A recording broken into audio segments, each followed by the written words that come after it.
محمد وعلى آله وصحبه وبارك وسلم یا ربی یسر ولا تعسر وتمم بالخیر وبک نستعین. الحمد للہ رب العالمین والصلاة والسلام علی سید الانبیاء والمرسلین وعلی آلہ واصحابہ اجمعین. اعوذ باللہ من الشیطان الرجیم. بسم اللہ الرحمن الرحیم. خیرکم من تعلم القرآن وعلمہ. صدق اللہ مولانا العظیم وصدق رسولہ النبی الامین الکریم. اللہ رب العزت کا کروڑوں بار شکر کہ اس کے فضل و احسان اور نبی کریم صلی اللہ تعالیٰ علیہ وآلہ وسلم کی بے پایاں رحمتوں کے تصدق سے آج ہم اپنی کلاس الہدایہ قرآن کلاس میں قرآن کریم کی ایک بہت پیاری سورت جس کا نام ہے سورۃ الرحمن،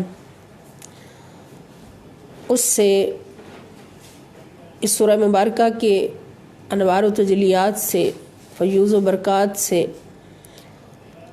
فیضیاب ہونے کے لیے، منور ہونے کے لیے اس سورہ مبارکہ کی صحبت پا رہے ہیں. اللہ پاک ہمیں اس قرآن کے تمام احکامات پر پوری زندگی عمل کرتے ہوئے گزارنے کی توفیق عطا فرمائے، اور قرآن کریم کے انوار و تجلیات سے ہمارے ظاہر و باطن کو منور فرماتے ہوئے غلامان مصطفیٰ صلی اللہ تعالیٰ علیہ وآلہ وسلم کے صف میں شامل رہنے کی توفیق عطا فرمائے، اور دم آخر بھی ہمیں یہی لذتیں نصیب ہوں اور ہماری جان نکلے. اللہ تعالیٰ کے فضل و کرم سے آج سورہ رحمان کا آغاز ہم کرتے ہیں. اس سورہ مبارکہ کا نام الرحمن ہے، اور الرحمن اللہ رب العزت کے صفاتی ناموں میں سے ایک نام ہے. اس سورہ مبارکہ کا پہلا لفظ بھی الرحمن، اور اسی لفظ کی نسبت سے اس کا نام بھی الرحمن، اور یہ اللہ رب العزت کا صفاتی نام ہے. اور وہ صفاتی نام ہے کہ جس نام کے اندر اللہ رب العزت کی کلی رحمت شامل ہے. اس کا مطلب یہ کہ اللہ رب العزت کے اسماء حسنہ میں سے بے شمار اسماء مبارکہ وہ ہیں کہ جن کے اندر اللہ تعالیٰ کی رحمت جو بن بر ہوتی ہے. اللہ کی رحمتوں کے سمندر ہوتے ہیں، لیکن باقی اسماء حسنہ کے اندر اللہ کی رحمت جزوی طور پر، لیکن اس میں الرحمن کے اندر اللہ رب العزت کی رحمت کلی موجود ہے. یعنی وہ ذات باری تعالی کہ جس کی رحمتوں کے سمندر سے مومن بھی، کافر بھی، مطیع و فرما بردار بھی اور نافرمان بھی، اپنے بھی بیگانے بھی، سب اس کے دسترخوان رحمت سے کسی نہ کسی طرح سے بہرہ مند ہوتے ہیں، اپنی جھولیاں بھرتے ہیں. ایسا دسترخوان رحمت کہ جس پر صرف وہ اپنوں کو نہیں بٹھاتا بلکہ دشمنوں کو بھی نوازتا ہے. اس کی رحمت سب کے لیے ہے، ہر خاص و عام کے لیے، ہر اپنے کے لیے، ہر بیگانے کے لیے. اور حضرت علی کرم اللہ وجہہ الکریم سے اس سورہ مبارکہ کا نام عروس القرآن بھی مروی ہے.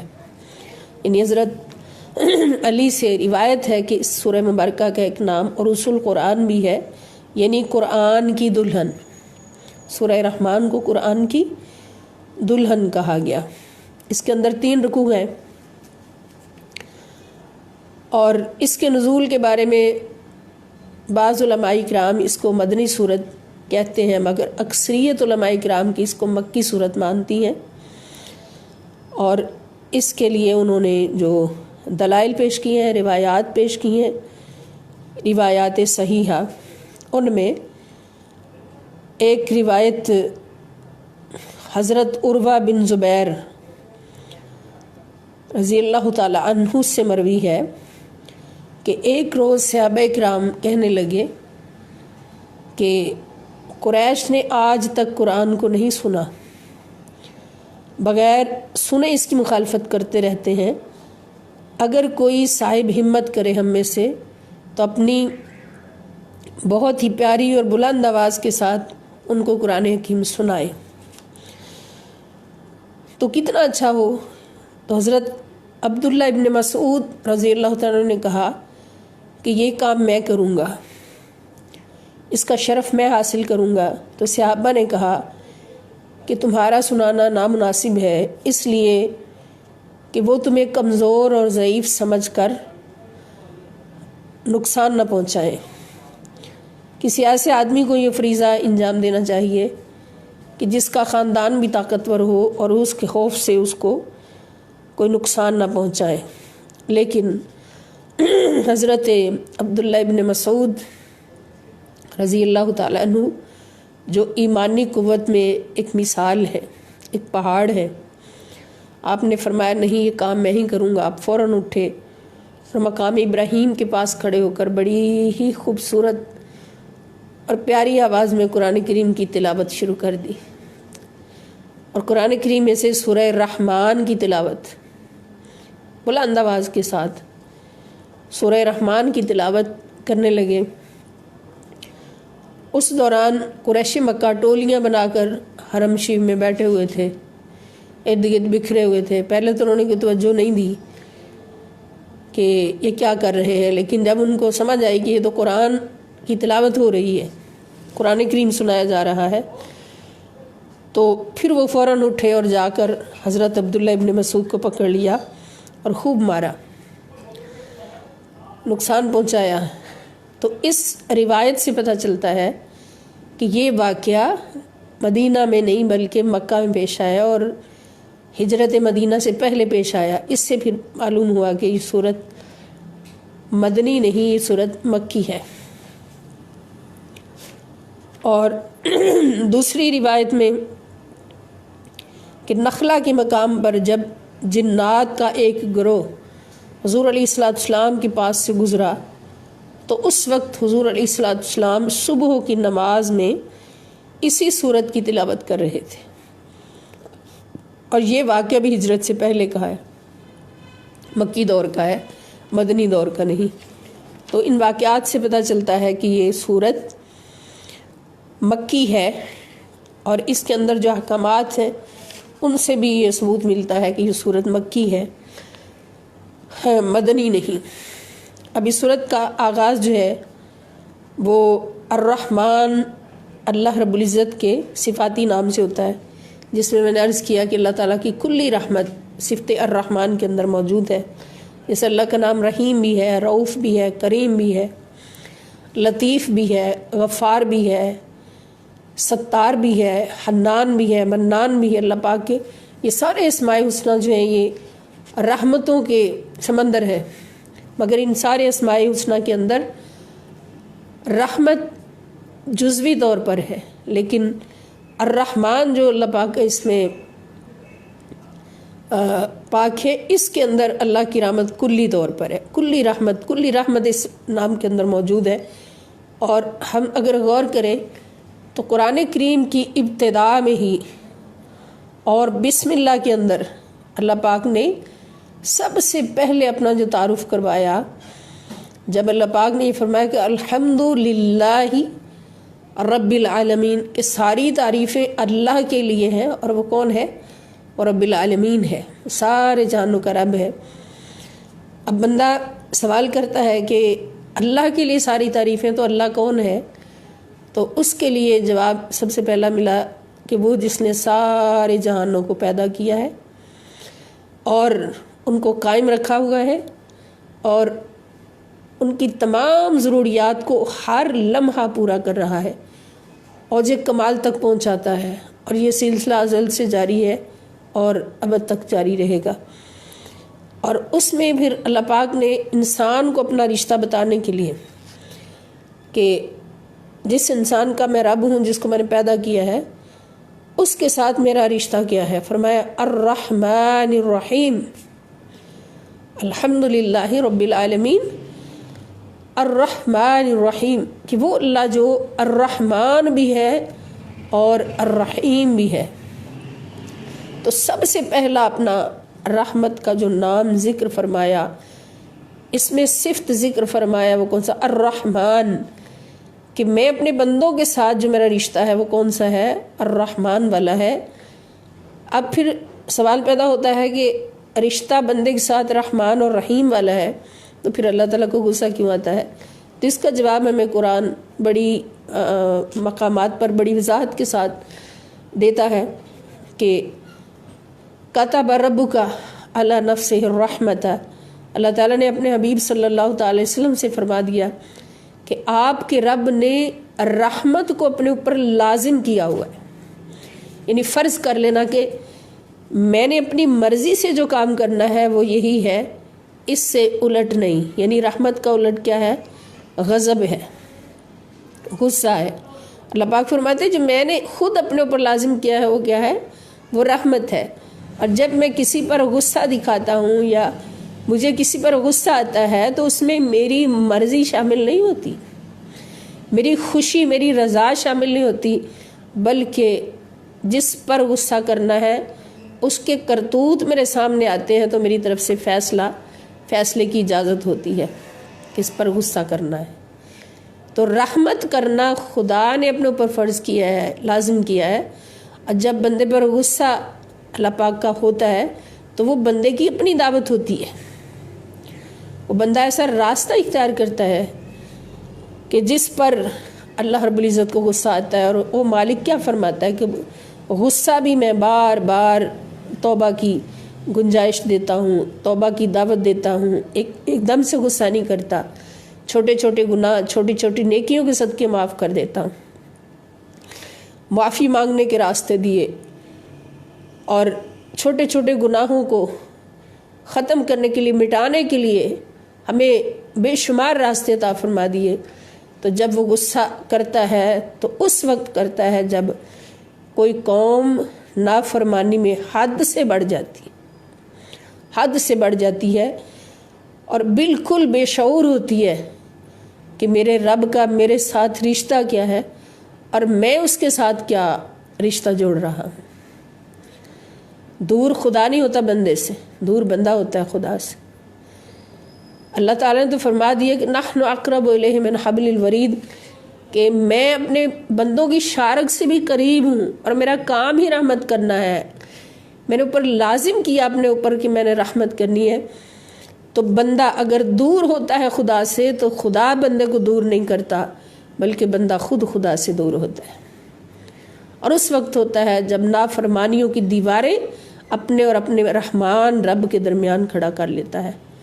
اور اتنی بدبختی اس وقت اس بندے کی ہوتی ہے کہ وہ رحمان رب جو اس بندے کے لیے جنتیں تیار کر کے اس کو دعوتیں دے رہا، ابھی جنت تیرے لیے، یہ باغات تیرے لیے ہیں، یہ حوریں تیرے لیے، یہ غلمان تیرے لیے، بس تو میرا ہو جا، میری بات مان لے، اور دنیا میں بھی تجھے کمی نہیں چھوڑوں گا، دنیا میں بھی تجھے ہر نعمت سے نوازوں گا، بس تو میری بات مان لے۔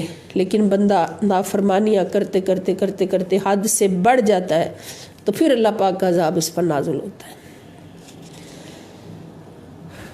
تو اللہ رب العزت نے سب سے پہلا تعارف جو ہمیں دیا اپنا، وہ الرحمن کے صفاتی نام کے ساتھ، کہ میرے بندو سمجھ جاؤ، قبول کر لو، مان جاؤ کہ میں تمہارے لیے الرحمن ہوں، تم بس میرے قریب رہو اور میرے ساتھ جڑ جاؤ، میری بات مان لو، میری رحمتوں کے سمندر تمہارے سامنے موجزن رہیں گے۔ تو اس سورہ مبارکہ کے اندر بھی اللہ پاک کی صفت رحمان کی سارے فیوز و برکات بیان ہوئے کہ وہ رحمان نے انسان کو اگر فرمایا ہے کہ میں تیرے لیے رحمان ہوں، تو انسان کو دکھایا بھی ہے اور بتایا بھی ہے کہ اس رحمان نے تیرے لیے کیا کیا کچھ پیدا کیا، کیا کیا کچھ بنایا۔ تو اس سورہ مبارکہ کا نام الرحمن، اور عروس القرآن بھی حضرت سیدنا علی کرم اللہ وجہہ الکریم کی روایت سے۔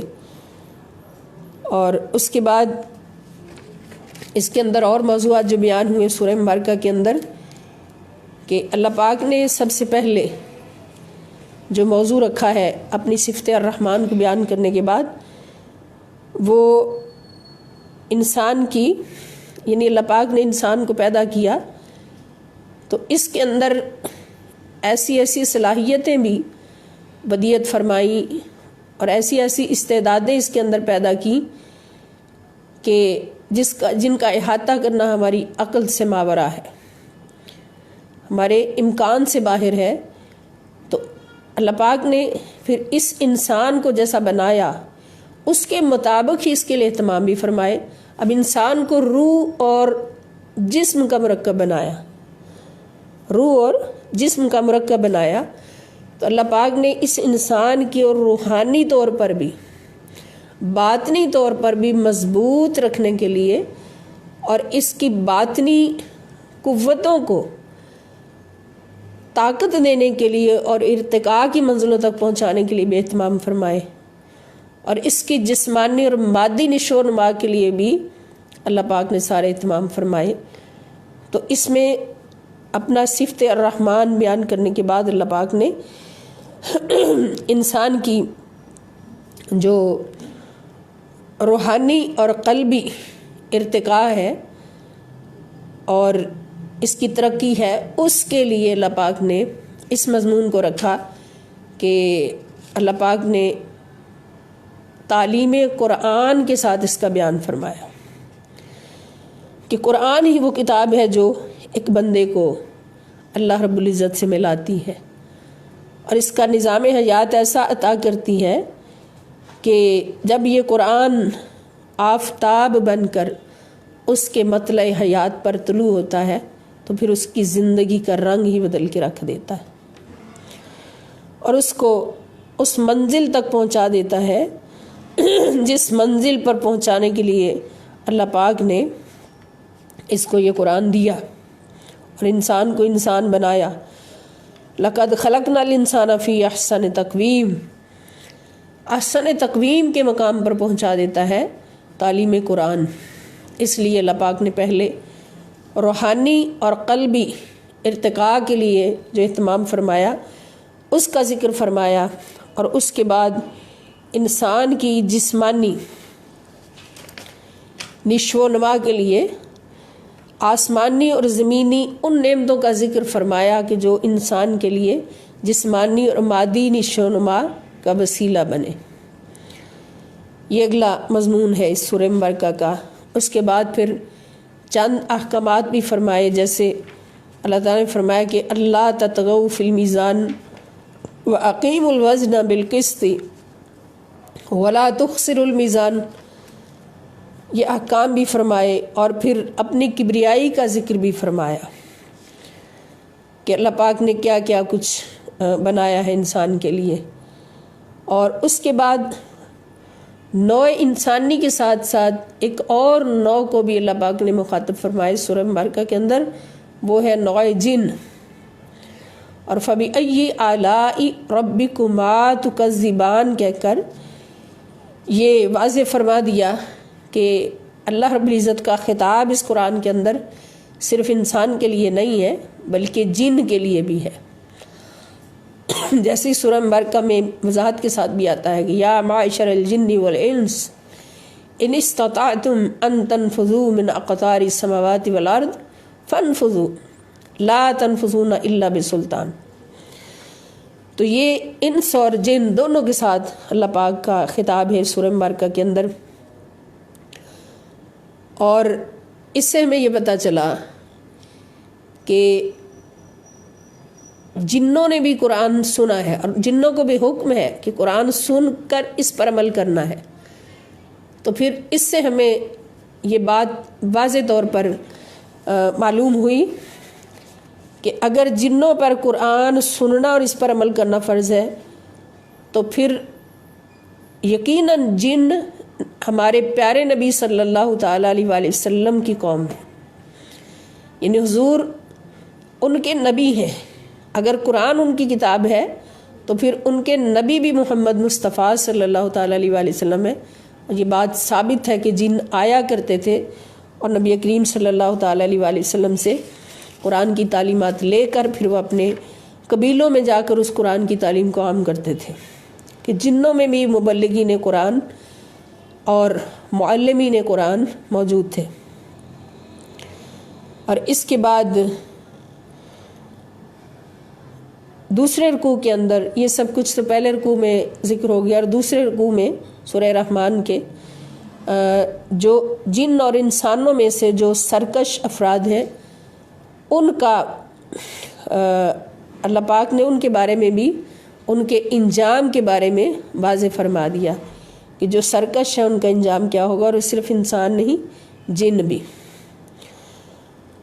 اور تیسرے رکوع میں اللہ پاک نے آخری رکوع میں بڑے روح پرور انداز میں اپنے احسان اور انعامات کا ذکر فرمایا، اور وہ جنتوں کی صورت میں، جنت کی نعمتوں کی صورت میں۔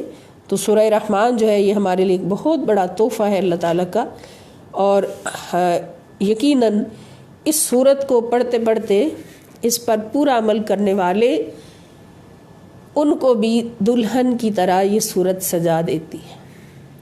جیسے ایک دلہن سج کر جب پیا کے پاس جاتی ہے، پیا کو پسند آ جاتی ہے، اصل دلہن ہوتی وہی ہے جو پیا کو پسند آ جائے۔ جیسے کسی نے کہا تھا کہ سکھیاں تو سبھی کرتی ہیں یاد اپنے پیا کو، لیکن وہ سہاگن ہے جسے کر لے پیا یاد۔ تو یہ قرآن کی دلہن، اس کو دل سے پڑھنا ہے اور اس پر عمل کرنا ہے تو انشاءاللہ یہ ہمیں بھی دلہن کی طرح سجائے گی، اور جب ہم قبر میں اپنے پیا کے پاس جائیں گے تو پھر ہم بھی سہاگن بن کے انشاءاللہ تعالی جائیں گے۔ اب اس صورت کا ترجمہ و تفسیر ہم آغاز کرتے ہیں۔ یہ مضامین ہم نے دیکھے کہ صورت مبارکہ کے اندر کیا کیا مضامین ہیں۔ تو بسم اللہ الرحمن الرحیم، شروع کرتی ہوں اللہ رب العزت کے نام سے جو بہت ہی مہربان اور ہمیشہ رحم فرمانے والا ہے۔ الرحمن، رحمان نے، اللہ رحمان نے، علم القرآن، علم یہ علم سے ہے، علم کے معنی ہوتے ہیں جاننا، سیکھنا۔ تو جب درمیانی کلمے پر شد آ جائے، علمہ ہو جائے، تو اس فعل سے، اس فعل کا معنی ہو جاتا ہے سکھانا۔ اگر صرف عالمہ ہو، عین لام میم، عین زبر آ، لام زر لی، میم زبر ما، یہ فعل ماضی ہے۔ اگر یہ لفظ عالمہ ہو تو اس کا مطلب ہے سیکھنا، جاننا، خود سیکھنا۔ اور اگر علمہ ہو جائے، یہ 4 حرفی کلمہ بن جاتا ہے، عین 2 لام اور میم، گرامیٹیکلی یہ باب تفعیل بن جاتا ہے۔ تو علمہ جب ہو جائے تو اس کا مطلب ہو جاتا ہے سکھانا۔ تو علمہ کا مطلب سکھایا، رحمان نے سکھایا، القرآن، قرآن کو، یعنی قرآن سکھایا۔ کس کو سکھایا؟ اپنے حبیب کریم محمد مصطفیٰ صلی اللہ علیہ وآلہ وسلم کو سکھایا۔ یعنی قرآن کس کو سکھایا؟ اب اس میں بھی علماء کرام کی بہت ساری بحثیں موجود ہیں کہ اگر کوئی سوال کرے کہ رحمان نے قرآن کس کو سکھایا، یہاں جس کو سکھایا اس کا تو ذکر ہی نہیں ہے، وہ تو معلوم نہیں ہے۔ تو اس کی وضاحت میں علماء کرام لکھتے ہیں کہ علامہ جو ہے یہ باب تفعیل ہے، تو یہ اس کی طلب 2 مفعول ہوتے ہیں۔ اس کے اندر جو فاعل ہے اس کی طلب 2 مفعول ہیں کہ کیا سکھایا اور کس کو سکھایا۔ یعنی جو سکھایا وہ بھی مفعول ہے، اور جس کو سکھایا وہ بھی مفعول ہے. تو کیا سکھایا یہ تو صاف لکھا ہوا ہے، ظاہر ہے، القرآن. اور کس کو سکھایا یہ سوال پیدا ہوتا ہے. تو اس کا ذکر کرنا ضروری نہیں تھا، اس لیے کہ جس کو قرآن سکھایا ہے وہ کہیں ڈھکا چھپا نہیں. اس کی عظمتیں، اس کے ذکر، اس کی شانیں اور اس کے تذکرے، کوئی مقام اس سے خالی نہیں. اور یہ گواہیاں کہ قرآن کس کو سکھایا اللہ نے، محمد رسول اللہ صلی اللہ تعالی علیہ وسلم، ان گواہیوں سے کوئی مقام خالی نہیں کہ قرآن سکھایا اللہ نے، اپنی صفت الرحمن کا ظہور فرمایا اور اپنے حبیب صلی اللہ تعالی علیہ وآلہ وسلم کو قرآن سکھایا. اب حضور علیہ السلام کو قرآن سکھایا، یہ یہاں سے بھی دلیل یہی مل رہی ہے. اور اگر ہم دیکھیں پوری کائنات میں گھوم کے جائزہ لیں، پورے انسانوں میں حضرت آدم علیہ السلام سے لے کے اب تک قیامت تک، تو سوال کریں، جس سے بھی سوال کریں کہ اللہ نے قرآن کس کو سکھایا، تو جواب کیا ملے گا کہ اللہ نے تو فقط ایک ہستی کو قرآن سکھایا ہے، اور وہ ہے محمد مصطفیٰ صلی اللہ علیہ وآلہ وسلم. اور اگر کوئی کہے کہ نہیں، اس سے مراد سارے انسان ہیں جو قرآن پڑھتے ہیں، سب کو قرآن اللہ نے سکھایا، تو اس کا جواب بھی یہی ہوگا کہ قرآن اللہ نے سکھایا ہر انسان کو، بوسیلہ مصطفیٰ صلی اللہ علیہ وسلم سکھایا، حضور کے وسیلے اور توسط سے سکھایا. اس لیے کہ قرآن جس نے ڈائریکٹ سیکھا ہے اللہ سے، وہ فقط اور فقط محمد مصطفیٰ صلی اللہ تعالی علیہ وسلم کی ذات ہے. کہ جب حضور علیہ السلام سے حضرت جابر رضی اللہ تعالی عنہ سوال کرتے ہیں کہ یا رسول اللہ صلی اللہ تعالی علیہ وسلم، اللہ پاک نے سب سے پہلے کس چیز کو پیدا کیا؟ تو جب اللہ پاک نے تخلیق کائنات کی ابتدا فرمائی تو سب سے پہلے کس چیز کو پیدا کیا؟ تو نبی کریم صلی اللہ تعالی علیہ وآلہ وسلم نے فرمایا کہ جابر، سب سے پہلے خدا نے تیرے نبی کے نور کو اپنے نور سے پیدا کیا، اور پھر اس نور کو، نور مصطفیٰ صلی اللہ علیہ وسلم کو ہزاروں برس تک، غالباً 40,000 برس تک اپنی توجہ میں رکھا، اپنی صحبت میں رکھا. اور صحبت میں رکھنے کا ایک مقصد تھا. وہ مقصد کیا تھا؟ تربیت، اس نور کی تربیت کرنا.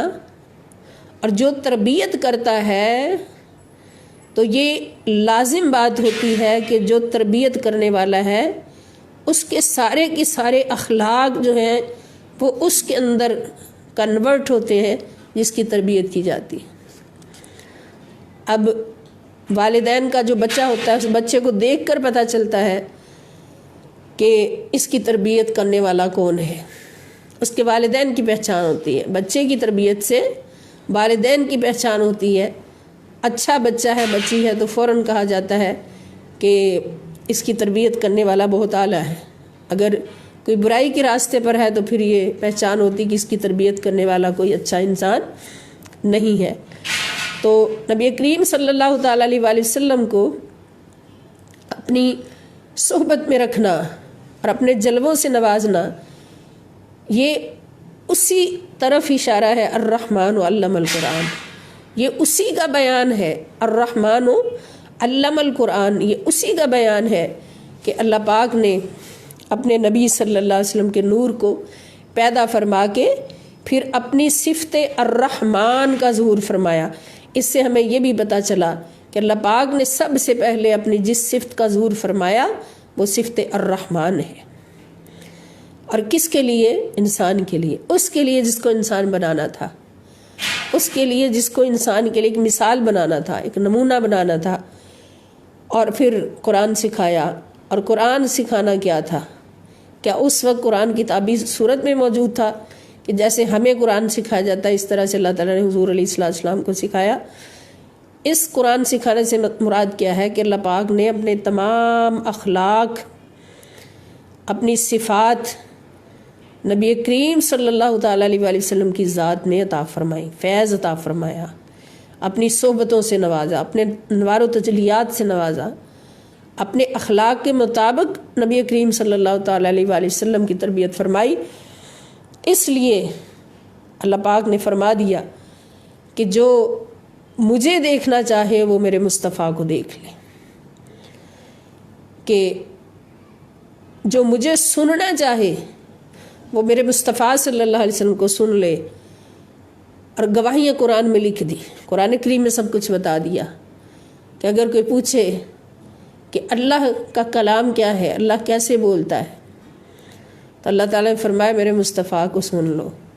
سورہ نجم کے اندر لکھ دیا کہ وَمَا يَنْطِقُ عَنِ الْهَوَىٰ إِنْ هُوَ إِلَّا وَحْيٌ يُوحَىٰ، کہ اُدا رتبہ نہ کوئی تو لے کیڑا اُدی ریس کرے جدے منہ وچوں رب بولے، کہ زبان مصطفیٰ کی ہے مگر بولنا خدا کا ہے۔ آؤ جس نے دیکھنا ہے خدا کیسے بولتا ہے تو وہ زبان مصطفیٰ صلی اللہ علیہ وآلہ وسلم کو سن لے۔ پھر فرما دیا کہ جس نے میرے ہاتھوں کا نظارہ کرنا ہے وہ میرے مصطفیٰ کے ہاتھوں کا نظارہ کر لے، حالانکہ خود تو وہ ہاتھوں سے پاک ہے۔ کیا فرمایا؟ میرے مصطفیٰ کے ہاتھ میرے ہاتھ، میرے مصطفیٰ کی نظر میری نظر، اور میرے مصطفیٰ کی زبان میری زبان، میرے مصطفیٰ کے ہاتھ میرے ہاتھ۔ غزوہ بدر کے اندر حکم دیا کہ ریت کی مٹھی بھر کر اپنے ہاتھ سے کافروں کی طرف پھینکے، اور جب حضور نے وہ ریت کی مٹھی کافروں کی طرف پھینکی تو سارے کافروں کی آنکھوں میں وہ ریت گئی، وہ ریت ہر کافر کی آنکھ میں پڑی اور کافر شکست خوردہ ہو کر بھاگ گئے۔ 70 مارے گئے بڑے بڑے اور 70 اسیر ہو گئے۔ انتہائی شکست کا ان کو سامنا کرنا پڑا۔ تو اس وقت وہ ہاتھ جنہوں نے ریت کافروں کی آنکھوں میں ڈالی تھی، وہ ہاتھ کس کا تھا؟ ریت کی مٹھی مار رہا تھا وہ کون تھا؟ وہ دستے مصطفیٰ صلی اللہ علیہ وآلہ وسلم ہے، وہ نبی کریم صلی اللہ تعالی علیہ وسلم کا ہاتھ ہے۔ اور اللہ تعالیٰ قرآن میں کیا لکھ رہے ہیں کہ وَمَا رَمَيْتَ إِذْ رَمَيْتَ وَلَكِنَّ اللَّهَ رَمَىٰ، کہ وَمَا رَمَيْتَ، اور نہیں ریت کی مٹھی بھر کے ماری میرے مصطفیٰ صلی اللہ علیہ وسلم، اِذْ رَمَيْتَ، آپ نے نہیں ماری جبکہ آپ نے ہی ماری تھی، آپ نے ہی پھینکی تھی ریت کی مٹھی، آپ نے ہی ان کی طرف پھینکی تھی۔ تو وہ آپ نے نہیں پھینکی جبکہ پھینکی آپ نے ہے، تو پھر سوال ہے کس نے پھینکی؟ فرمایا وَلَٰكِنَّ اللَّهَ رَمَىٰ، لیکن وہ اللہ تعالیٰ نے پھینکی ہے۔ تو پھر اللہ نے بتا دیا کہ میرے مصطفیٰ کا ہاتھ میرا ہاتھ، اس لیے کہ اس ہاتھ کی، ان ہاتھوں کی تربیت کرنے والا کوئی اور نہیں ہے، مصطفیٰ کے ہاتھوں کی تربیت کرنے والا بھی خدا ہے، مصطفیٰ کے نگاہوں کی تربیت کرنے والا بھی خدا ہے، مصطفیٰ کے زبان کی تربیت کرنے والا بھی خدا ہے، مصطفیٰ کے چلنے کی تربیت، اٹھنے بیٹھنے کی تربیت، سونے جاگنے کی تربیت، دشمنوں میں رہنے کی تربیت، دوستوں میں بیٹھنے کی تربیت، رشتہ داریوں کی تربیت، یہ ساری کی ساری کس نے کی ہے؟ آؤ دیکھو سورہ رحمان بتا رہی ہے الرحمن علم القرآن، کہ رحمان نے قرآن سکھایا ہے، کس کو؟ حبیب پاک محمد مصطفیٰ صلی اللہ تعالیٰ علیہ وآلہ وسلم کو سکھایا ہے۔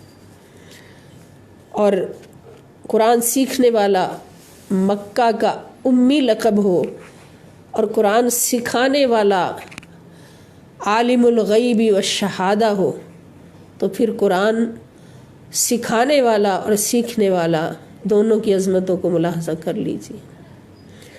جب قرآن سکھایا تو کیا کہا؟ وَعَلَّمَكَ مَا لَمْ تَكُنْ تَعْلَمْ، معراج کی شب ہے، حضور فرماتے ہیں کہ میرے رب نے میرے شانوں پہ اپنا دست مبارک رکھا اور فرمایا وَعَلَّمَكَ مَا لَمْ تَكُنْ تَعْلَمْ، اس دست مبارک کی ٹھنڈک کو میں نے اپنے دل میں محسوس کیا۔ اور عالم ماکان و ما یکون کے سارے علوم کے خزانے میرے سینے میں بھر گئے. اس نبی صلی اللہ تعالیٰ علیہ وآلہ وسلم کے علم پر شک کرتے ہو اور فتوے لگاتے ہو کہ ان کے پاس یہ علم تھا یہ نہیں تھا. اللہ رب العزت نے تو علم کے سارے خزانوں پر مالک و مختار بنا دیا. اس رب کائنات نے، اس عالم الغیب اور شہادہ نے الرحمن علم القرآن کہہ کر اس کی گواہی دے دی کہ میں نے تو سارے علوم کے خزانے اپنے مصطفیٰ صلی اللہ تعالی وسلم کو عطا فرما دیے. اور خدا کی قسم قرآن گواہ ہے اس پر کہ قیامت تک جس کو جو علم بھی پہنچے گا، پہنچتا ہے اب تک اور پہنچے گا، وہ علم غیب ہو یا علم شہادہ ہو، علم غیب ہو یا علم ظاہر ہو، خدا کی قسم وسیلہ مصطفیٰ صلی اللہ علیہ وآلہ وسلم سے پہنچتا ہے. اور اگر کوئی کہے کہ میں تو حضور کے وسیلے کے بغیر پڑھتا ہوں تو وہ علم ہی نہیں، وہ جہالت ہے، وہ جہنم جانے کا راستہ ہے، وہ جنت جانے کا راستہ ہی نہیں.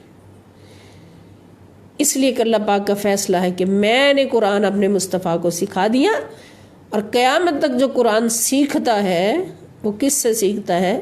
وہ مصطفیٰ صلی اللہ تعالیٰ علیہ وآلہ وسلم سے سیکھتا ہے. اور یہ حضور کی ڈیوٹی ہے. پہلے بھی کئی لیکچرز میں نے یہ عرض کیا کہ قرآن کریم میں اللہ پاک اس کی گواہی دیتے ہیں کہ لقد من اللہ علی المؤمنین اذ بعث فیہم رسولا من انفسہم، کہ بے شک اللہ پاک نے احسان فرما دیا ہے مومنین پر. اب بات مومنین کی ہے تو وہ علم جو توسط مصطفیٰ صلی اللہ علیہ وسلم سے ملتا ہے، وسیلہ مصطفیٰ صلی اللہ علیہ وسلم سے ملتا ہے، تو خدا کی قسم وہ مومن کو ہی ملتا ہے، ہریرا غیرہ کو نہیں ملتا. دلوں میں گندگی رکھنے والوں کو نہیں ملتا. ان کو ملتا ہے جن کے دل عشق مصطفیٰ صلی اللہ علیہ وسلم کے نور سے منور ہے، ان کو ملتا ہے. تو حضور علیہ السلام سے ہی سب کو علم ملتا ہے. اللہ پاک گواہی دیتے ہیں لقد من اللہ علی المؤمنین اذ بعث فیہم رسولا من انفسہم، کہ اللہ پاک نے، بے شک اللہ پاک نے احسان فرما دیا مومنین پر جس گھڑی اپنا رسول ان کو عطا کیا. اذ بعث فیہم رسولا، جب اپنا شان والا رسول، آخری رسول جس کو خود قرآن سکھایا، جب کچھ بھی موجود نہ تھا اس کائنات میں، صرف خدا ہے اور نور مصطفیٰ ہے صلی اللہ علیہ وسلم، اس گھڑی قرآن سکھایا اور پھر ڈیوٹی لگائی. ڈیوٹی کیا لگائی؟ کہ یتلو علیہم آیاتہ، پہلی ڈیوٹی کہ قرآن کی آیات کی تلاوت کا فیض دیتا ہے اور دیتا رہے گا قیامت تک. یتلو فعل مضارع کا صیغہ، اور مضارع میں ماضی نہیں ہوتا، حال اور مستقبل دو زمانے ہوتے ہیں. ماضی کو الگ رکھا عربی میں اللہ پاک نے، یہ اللہ کا فیصلہ ہے. اور ہمارا یقین ہے کہ مضارع کا صیغہ حال اور مستقبل کے لیے جو جوڑ دیا، یہ رب نے اپنے مصطفیٰ کی عظمتوں کے لیے جوڑا، تاکہ مصطفیٰ کی عظمتیں سمجھ آ جائیں تمہیں کہ میرا مصطفیٰ تھا نہیں، صرف تھا نہیں، وہ ہے اور رہے گا. وہ ہے بھی، ہر زمانے میں موجود ہے اور ہمیشہ رہے گا. یتلو فعل مضارع کا صیغہ کہ آیات کی تلاوت کرتا ہے اور کرتا رہے گا. علیہم، ان کے سامنے. کن کے سامنے؟ ہمارے سامنے. ہمیں فیض دیتا ہے تلاوت آیات کا، اور دیتا رہے گا قیامت تک ہر مومن کو. وَيُزَكِّيهِمْ، اور جب حضور علیہ السلام کی تلاوت آیات کا فیض ایک مومن کو ملتا ہے، جہاں بھی کوئی موجود ہے، ضروری نہیں کہ مدینہ پاک میں حضور کے قدمین شریفین میں بیٹھا ہو یا مواجہ شریف کے پاس بیٹھا ہو وہاں حضور کا فیض ملے گا. نہیں، جہاں بھی بیٹھا ہے، پاکستان میں بیٹھا ہے، ہندوستان میں بیٹھا ہے، جرمنی میں بیٹھا ہے، دنیا کی کسی بھی کونے میں بیٹھا ہے، وہاں بیٹھے ہوئے حضور کی تلاوت آیات کا فیض اس کو پہنچتا ہے اور پہنچتا رہے گا. وَيُزَكِّيهِمْ، اور جب تلاوت آیات کا فیض حضور کا پہنچتا ہے تو پھر یہ سینے جو ہے یہ پاک ہوتے ہیں، یہ دل جو ہے ان کو تزکیہ ملتا ہے. حضور ہمارے دلوں کو صاف کرتے ہیں، مطہر کرتے ہیں اور ہمیشہ کرتے رہیں گے، قیامت تک کرتے رہیں گے. یہ قرآن گواہی دے رہا ہے. یہ ڈیوٹی حضور کی لگی کہ رحمان نے اتنے بڑے خدا نے رحمان بن کر جب قرآن سکھایا تو کیا چھوٹی سی ڈیوٹی تھی ان کی جن کو سکھایا؟ یہاں تو دنیا میں رہتے ہوئے بھی کوئی بڑا استاد کوئی بڑا شاگرد بناتا ہے، پیدا کرتا ہے، تو اس کی ڈیوٹی چھوٹی نہیں ہوتی، اس کی ڈیوٹی لامحدود ہوتی ہے.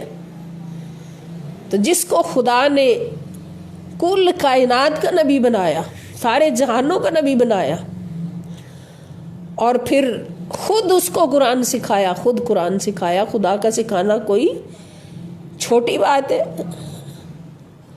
اس عظمت کی تو ابتدا کو سارے جہان والوں کی عقلیں نہیں پہنچ سکتی جس عظمت پر حضور علیہ السلام اللہ تعالیٰ سے قرآن سیکھ رہے ہیں. تو کیا وہ چھوٹی سی ڈیوٹی لگانے کے لیے سکھایا کہ صرف مکہ مدینہ والوں کو سکھانا ہے اور بس؟ نہیں، گواہی دے دی کہ یتلو علیہم آیاتہ ویزکیہم ویعلمہم الکتاب والحکمت، اور انہیں کتاب اور حکمت کی تعلیم سے نوازتا ہے اور نوازتا رہے گا.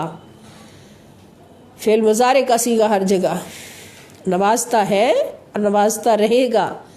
تو جب تک حضور علیہ السلام کی تلاوت آیات کا فیض نہیں ملتا، نہ کوئی قرآن پڑھ سکتا ہے، نہ کوئی قرآن سیکھ سکتا ہے.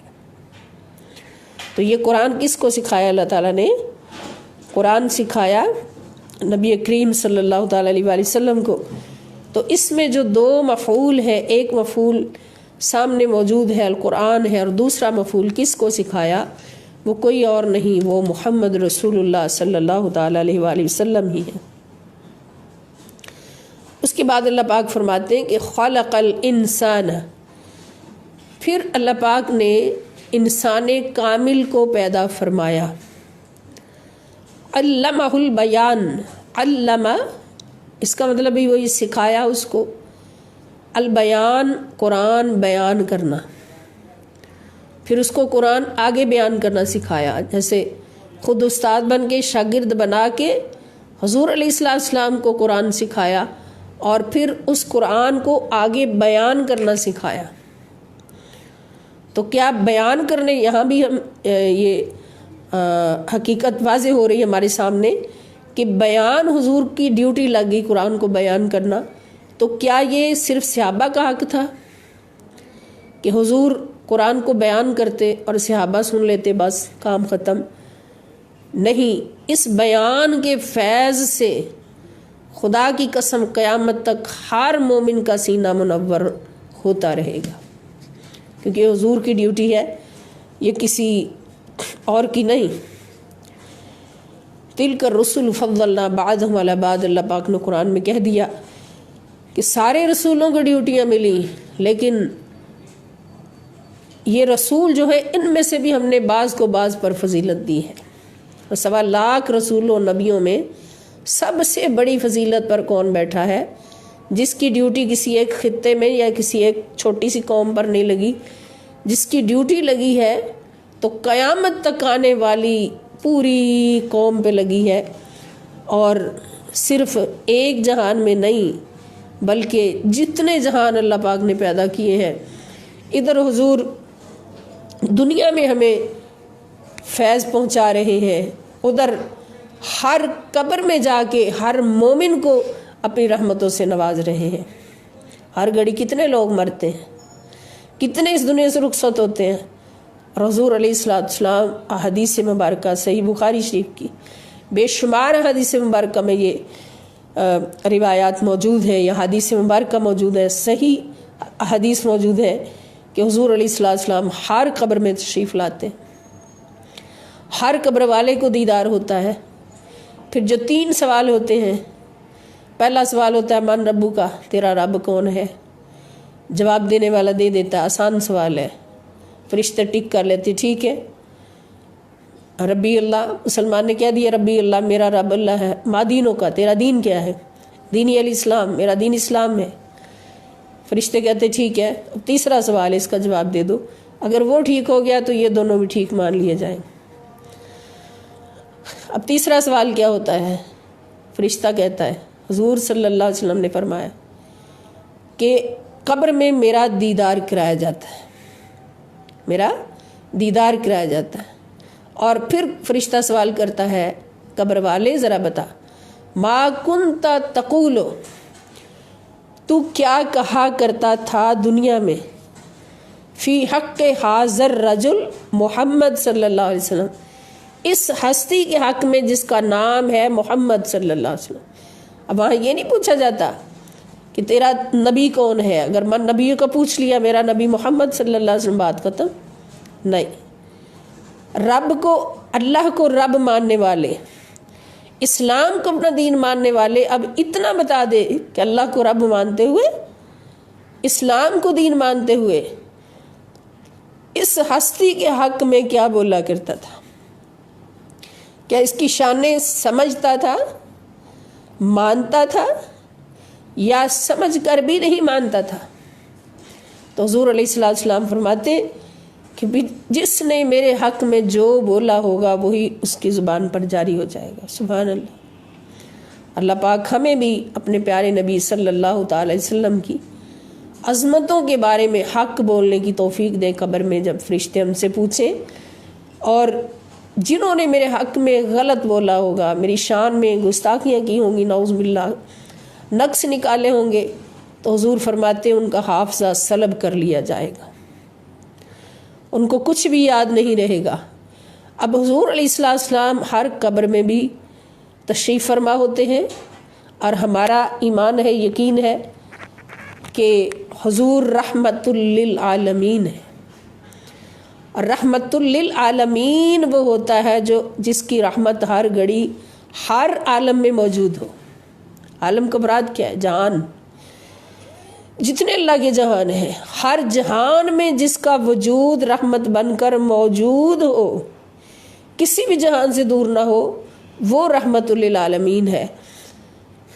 تو جس کو اللہ کہے کہ وما ارسلناک الا رحمت للعالمین، کیا میرے مصطفیٰ صلی اللہ علیہ وسلم، آپ کو تو ہم نے سارے جہانوں کی رحمت بنا کے سجا دیا ہے۔ اب یہاں ہم بیٹھے ہیں اس کمرے میں، یہاں بھی حضور موجود ہے، کس صورت میں؟ رحمت کی صورت میں۔ ہر جہان میں، قبر کا بھی ایک جہان ہے، وہاں بھی حضور موجود ہے۔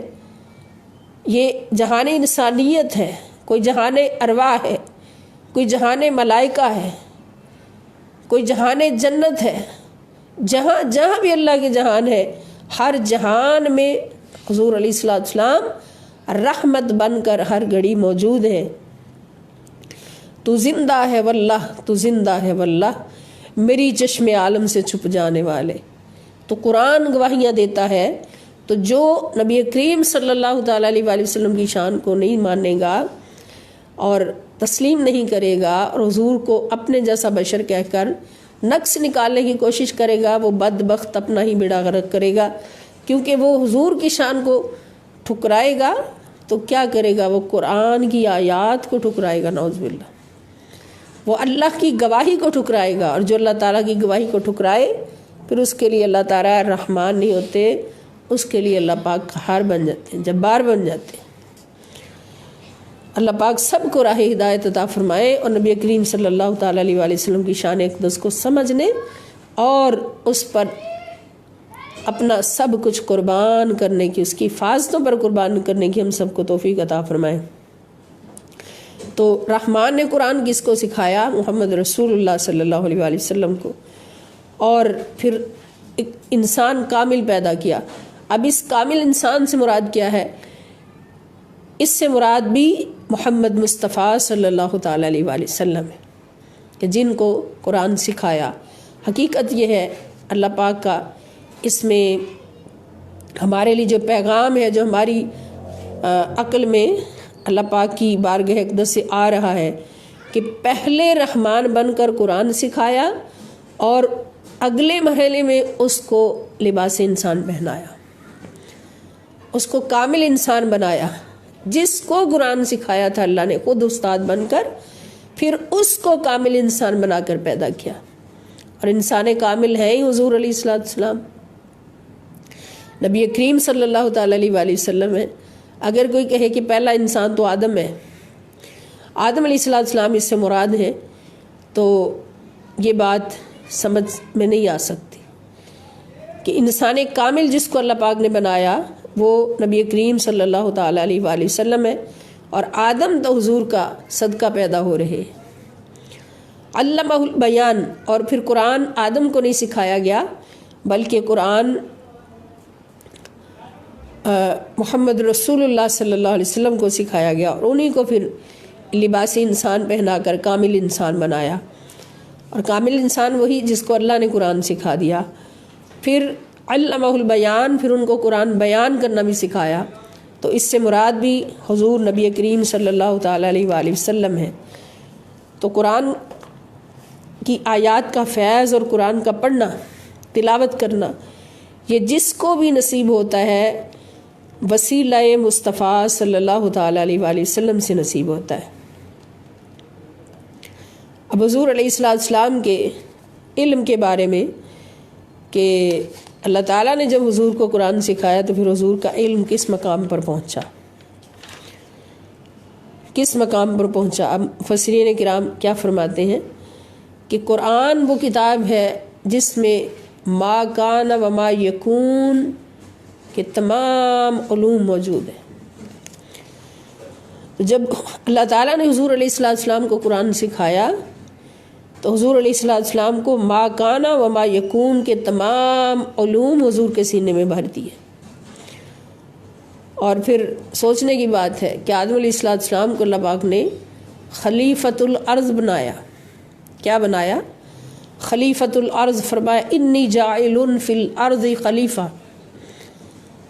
تو ان کے بارے میں کیا فرمایا، ان کو کتنا علم دیا، کس بنیاد پر خلیفہ بنایا، کس بنیاد پر؟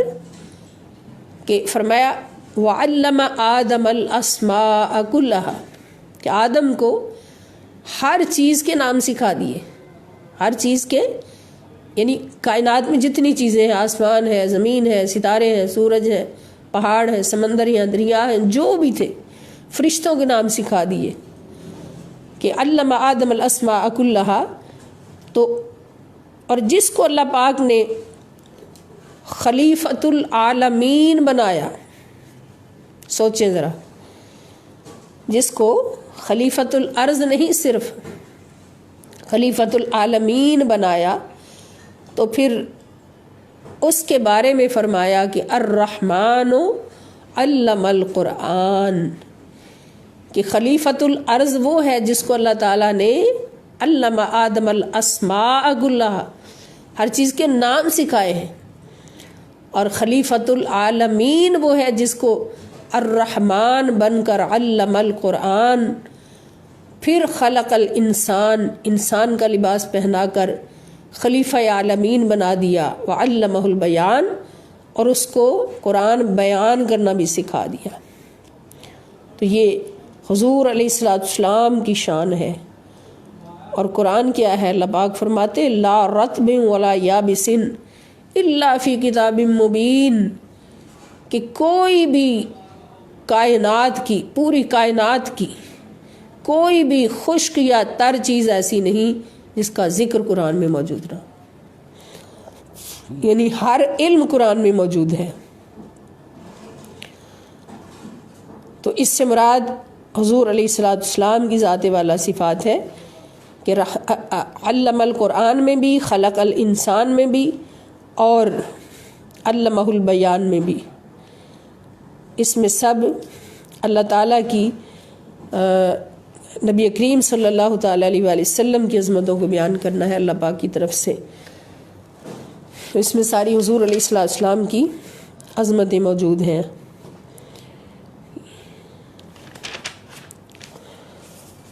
اس کے بعد اللہ پاک پھر یہاں تک انسان کے لیے روحانی اور قلبی تربیت، نشو و نما اور ارتقاء کے لیے جو وسائل اللہ پاک نے عطا فرمائے ان کا ذکر ہوا۔ تو قرآن کا موضوع ہی انسان ہے، انسان کے لیے اللہ پاک نے سب کچھ کیا، اور اس سے آگے جو آیات ہیں ان کے اندر اللہ تعالیٰ انسان کے لیے مادی ضروریات اور مادی اور جسمانی نشو و نما کے لیے جن چیزوں کی ضرورت ہے ان چیزوں کا ذکر فرماتے ہیں۔ اللہ پاک فرماتے ہیں الشمس والقمر بحسبان۔ اب آئیں ظاہری دنیا کی طرف۔ الشمس سورج، اور سورج، والقمر اور چاند، بحسبان اپنے اپنے اندازے کے پابند ہیں، اپنے اپنے اندازے کے پابند ہیں۔ والنجم والشجر یسجدان۔